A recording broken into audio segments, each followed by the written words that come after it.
মাননীয় সদস্য রুমিন ফারহানা, ব্রাহ্মণবাড়িয়া ২। মাননীয় স্পিকার, আপনাকে ধন্যবাদ। মাননীয় স্পিকার, মেঘনা আর তিতাসের পাশের ব্রাহ্মণবাড়িয়া, ওস্তাদ আলাউদ্দিন খাঁ এবং ঈশা খাঁর দেশ ব্রাহ্মণবাড়িয়া, পুতুল নাচ আর ছানামুখীর দেশ ব্রাহ্মণবাড়িয়া, বাংলাদেশের শিল্প সংস্কৃতির রাজধানীর নাম ব্রাহ্মণবাড়িয়া। মাননীয় স্পিকার, একদিকে যেমন এখানে বাউল গান হয়, কীর্তন হয়, ওয়াজ হয়, এমন অপূর্ব ধর্ম বর্ণ সংস্কৃতির মিলন মেলা বাংলাদেশের আর কোথাও হয় কিনা আমি জানা নাই। কিন্তু মাননীয় স্পিকার, দুঃখজনক হলেও সত্য, বাংলাদেশের প্রায় প্রতিটি জেলা উপজেলায় একটা করে অন্তত বিশ্ববিদ্যালয় স্থাপিত হয়েছে গত 15 বছরে, কিন্তু ব্রাহ্মণবাড়িয়াতে এখন পর্যন্ত কোনো বিশ্ববিদ্যালয় হয়নি। মাননীয় স্পিকার, আপনার মাধ্যমে আমার সংসদের আবেদন থাকবে ব্রাহ্মণবাড়িয়া জেলায় একটা বিশ্ববিদ্যালয় স্থাপন করা হোক এবং ব্রাহ্মণবাড়িয়ায় যে 33 লক্ষ মানুষ, তাদের লেখাপড়ার অগ্রগতির জন্য একটি বিশ্ববিদ্যালয় আবশ্যক। জনাব মোহাম্মদ রাশেদুল ইসলাম রাশেদ, শেরপুর ১, সময় ১ মিনিট। মাননীয় স্পিকার, আপনাকে ধন্যবাদ। আজকে সংসদে মাননীয় সংসদ সদস্য জনাব মোহাম্মদ আখতারুজ্জামান, ময়মনসিংহ ১০, যে সিদ্ধান্ত প্রস্তাবটি এনেছেন তাকে সমর্থন করে আমি সংশোধনী প্রস্তাব পেশ করছি। মাননীয় স্পিকার, আপনি জানেন আমার যে জেলা শেরপুর জেলা, এই জেলার সাথে, জেলা শহরের সাথে আশেপাশের মোট 17টি উপজেলা কানেক্টেড, এবং এই উপজেলাকে কেন্দ্র করে বিশাল জনগোষ্ঠীর, বিশেষ করে ছাত্র সমাজের জন্য শিক্ষার সুযোগ লাভের একটি প্রয়োজনীয়তা রয়েছে। আমরা এটি নানানভাবে দীর্ঘদিনের দাবির প্রেক্ষিতে আবেদন করার পরেও কখনোই এই আবেদনটি আমাদের জন্য মঞ্জুর করা হয়নি। আপনার মাধ্যমে আমি আবেদন রাখছি শেরপুরে একটি স্বতন্ত্র পূর্ণাঙ্গ বিশ্ববিদ্যালয় স্থাপন করা হোক। এর মাধ্যমে এই এলাকার সামগ্রিক শিক্ষার মান উন্নত হবে বলে আমি আশাবাদ ব্যক্ত করছি। ধন্যবাদ মাননীয় স্পিকার আপনাকে। আপনার মাধ্যমে আমার এলাকাবাসীকেও ধন্যবাদ জানাচ্ছি। জনাব মোহাম্মদ আবদুল্লাহ, মুন্সিগঞ্জ ১, সময় ১ মিনিট।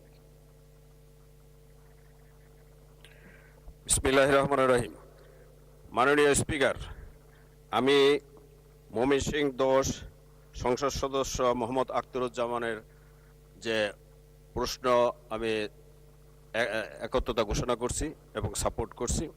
আমি মুন্সিগঞ্জ ১, আপনি জানেন মুন্সিগঞ্জ বিক্রমপুর, এইখানে শিক্ষার মান খুবই খারাপ। আমরা বাংলাদেশের 50% ব্যবসায়ী মুন্সিগঞ্জ বিক্রমপুরে বসবাস করে। এইখানে কোনো বিশ্ববিদ্যালয় নেই। আমাদের এইখানে স্যার জগদীশ চন্দ্র বসুর একটি কলেজ আছে, সেইখানে প্রায় 100 একরের উপরে জায়গাও আছে। এইখানে যদি একটি বিশ্ববিদ্যালয় করা হয় তাহলে এই মুন্সিগঞ্জ ১-এর প্রায় 7 লক্ষ লোকের উপকার হবে এবং আশেপাশে কনস্টিটিউশনের যদি এই সব লোক এইখানে উপকৃত হবে। তাই আমি অনুরোধ করব এইখানে একটি বিশ্ববিদ্যালয় স্থাপন করার জন্য। আপনাকে ধন্যবাদ মাননীয় স্পিকার। আসসালামু আলাইকুম। মাননীয় সদস্যবৃন্দ, আমি এখন মূল সিদ্ধান্ত প্রস্তাব এবং তার উপর আনিত সংশোধনীগুলোর উপর মাননীয় শিক্ষামন্ত্রী জনাব আ.ন.ম এহসানুল হক মিলনকে তার বক্তব্য রাখার জন্য আহ্বান জানাচ্ছি। মাননীয় শিক্ষামন্ত্রী। বিসমিল্লাহির রহমানির রহিম। মাননীয় স্পিকার, মাননীয় সংসদ সদস্য কর্তৃক আয়োজিত এই বিশ্ববিদ্যালয় স্থাপনের যে প্রস্তাবটি এসছে, এটি অত্যন্ত গুরুত্বপূর্ণ প্রস্তাব। সেই সাথে আমি দেখেছি আরও 9 জন মাননীয় সংসদ সদস্য এর সমর্থনে, কেউ কৃষি বিশ্ববিদ্যালয়, কেউ কৃষি কলেজ এবং কেউ বা পূর্ণাঙ্গ বিশ্ববিদ্যালয়ের জন্য আবেদন করেছেন। আপনি এবং আমরা সকলেই জানি বিগত সময়ে সাবেক প্রধানমন্ত্রী দেশমাতা বেগম খালেদা জিয়া শিক্ষাকে সবচেয়ে বেশি অগ্রাধিকার দিয়েছিলেন এবং আপনারা ইতিমধ্যে দেখতে পেয়েছেন যে 180 দিনের যে প্রোগ্রাম মাননীয় প্রধানমন্ত্রী দিয়েছে, সেখানে তিনি শিক্ষাকে সবচেয়ে বেশি অগ্রাধিকার দিয়েছেন। আমার দৃঢ় বিশ্বাস, যেভাবে মাননীয় প্রধানমন্ত্রী এদেশে মানব সম্পদ উন্নয়নের জন্য কাজ করেছেন, হিউম্যান ক্যাপিটাল ডেভেলপমেন্টের জন্য যে চেষ্টা তিনি চালিয়ে যাচ্ছেন, এটাও আমরা জানি উন্নত বিশ্বে প্রায় 30টি দেশ তাদের জনসংখ্যা ক্রমান্বয়ে কমে যাচ্ছে। More people R dyeing, less people are taking birth. In this respect মাননীয় প্রধানমন্ত্রী তিনি শিক্ষাকে গুরুত্ব দিয়ে সবচেয়ে বেশি গুরুত্ব দিয়েছেন কারিগরি শিক্ষাকে। আমি অত্যন্ত খুশি হতাম যদি আজকের মাননীয় সংসদ সদস্যগণ সাধারণ শিক্ষার চেয়ে কারিগরি শিক্ষাকে গুরুত্ব দিতেন এবং যেটাতে মানব সম্পদ উন্নত হতো এবং বিশ্বে আমরা সকলেই এই মানব সম্পদ উন্নয়ন করে আমরা এক্সপেক্টেড থেকে আমাদের রেমিটেন্স সহ বাংলাদেশের উন্নয়নের অগ্রাধিকার আমরা পেতে পারতাম। সেই জায়গাটি থেকে আমি আহ্বান জানাবো যে আপনারা আগামী দিনে স্ব স্ব এলাকায় কারিগরি শিক্ষার উপর গুরুত্ব দিয়ে আপনার প্রস্তাব আনবেন। ময়মনসিংহ 13টি উপজেলা, 11 জন মাননীয় সংসদ সদস্যের প্রায় 59 লক্ষ জনগণের অধিবাসী, তার মধ্যে নিয়ারলি 20,000 হচ্ছে নিয়ারলি 22 ইয়ার্স ওল্ড যারা ইউনিভার্সিটিগুলিতে যায়। সেই জায়গায় আমাদের কৃষি বিশ্ববিদ্যালয় রয়েছে এবং পাশাপাশি আমাদের ওখানে জামালপুর পার্শ্ববর্তী জেলায় বিজ্ঞান ও প্রযুক্তি বিশ্ববিদ্যালয় রয়েছে, একটি প্রাইভেট বিশ্ববিদ্যালয় রয়েছে ব্রহ্মপুত্র ইন্টারন্যাশনাল ইউনিভার্সিটি এবং পাশে রয়েছে নেত্রকোনা ইউনিভার্সিটি। গফরগাঁও থেকে ময়মনসিংহের দূরত্ব মাত্র 52 কিলোমিটার। অপরদিকে ত্রিশালে একটি কবি নজরুল ইসলাম বিশ্ববিদ্যালয় রয়েছে, গফরগাঁও থেকে সেই বিশ্ববিদ্যালয়টির দূরত্ব মাত্র 20 কিলোমিটার। আমরা যদি এই জিওগ্রাফিক লোকেশন এবং ডেমোগ্রাফিক লোকেশনকে আমরা সঠিকভাবে পর্যালোচনা করি তাহলে আপাতত এই গফরগাঁওতে একটি পূর্ণাঙ্গ বিশ্ববিদ্যালয় দেওয়াটা এই মুহূর্তে কতটা যুক্তিসঙ্গত সেই বিচারের দাবি আমি মাননীয় সংসদ সদস্যের উপরে রেখে দিলাম, কারণ উনার পার্শ্ববর্তী এলাকাগুলিতে রয়েছে। তিনি এটাও বলেছেন যে ঢাকা এবং ময়মনসিংহের মধ্যবর্তী স্থানে এবং খুব উল্লেখযোগ্যভাবে কমিউনিকেশন ওনার খুব ভালো ঢাকার সাথে। সেই ক্ষেত্রে তিনি আবার পুনর্বিবেচনা করতে পারেন যে তিনি কি সত্যিকার বিশ্ববিদ্যালয় স্থাপনের কথা বলবেন না কোনো কারিগরি প্রতিষ্ঠানের কথা বলবেন।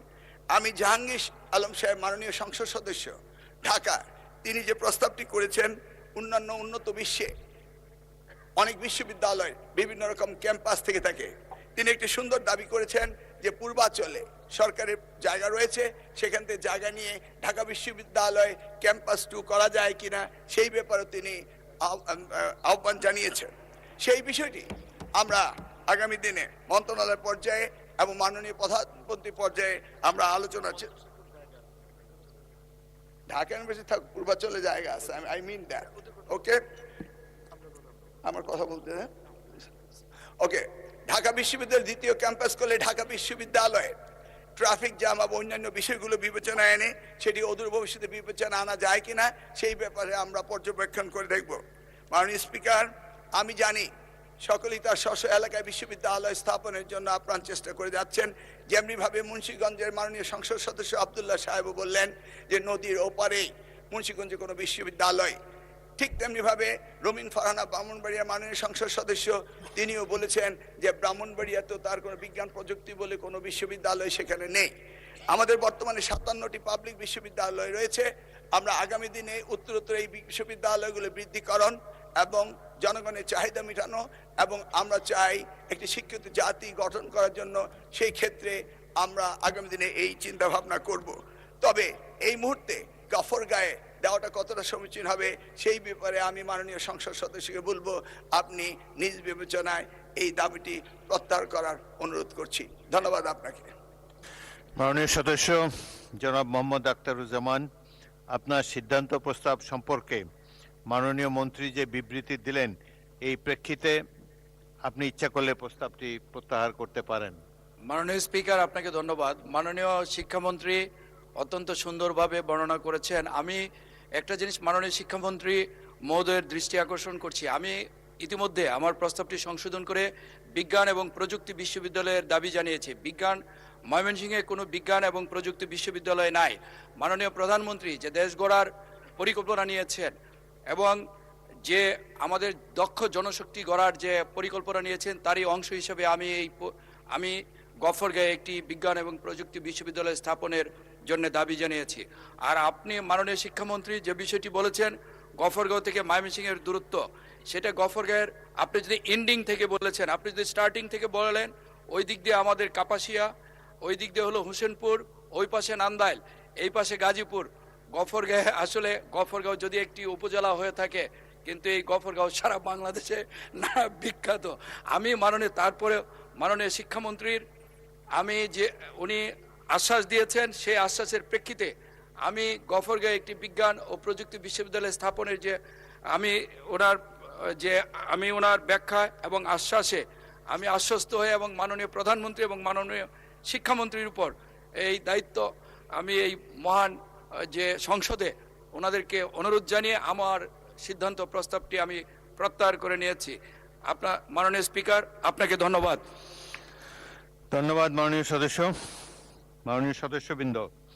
প্রস্তাব উত্থাপনকারী মাননীয় সদস্য তার প্রস্তাবটি প্রত্যাহারের ইচ্ছা ব্যক্ত করেছেন। কার্যপ্রণালী বিধির 138 বিধির 1 উপবিধি মতে প্রত্যাহারের ক্ষেত্রে সংসদের অনুমতি প্রয়োজন। আমি এখন প্রস্তাবটি ভোটে দিচ্ছি। সংসদের সামনে প্রশ্ন হলো, মাননীয় সংসদ সদস্য মোহাম্মদ আখতারুজ্জামান কর্তৃক উত্থাপিত সিদ্ধান্ত প্রস্তাব নম্বর 2। সংসদের অভিমত এই যে ময়মনসিংহ জেলার গফরগাঁও উপজেলায় একটি বিশ্ববিদ্যালয় স্থাপন করা হোক। শীর্ষক প্রস্তাবটি প্রত্যাহার করা হোক। যারা এই প্রস্তাবের পক্ষে আছেন তারা হ্যাঁ বলুন, যারা এই প্রস্তাবের বিপক্ষে আছেন তারা না বলুন। আমার মনে হয় হ্যাঁ জয়যুক্ত হয়েছে, হ্যাঁ জয়যুক্ত হয়েছে, হ্যাঁ জয়যুক্ত হয়েছে। অতএব সিদ্ধান্ত প্রস্তাবটি প্রত্যাহিত হলো।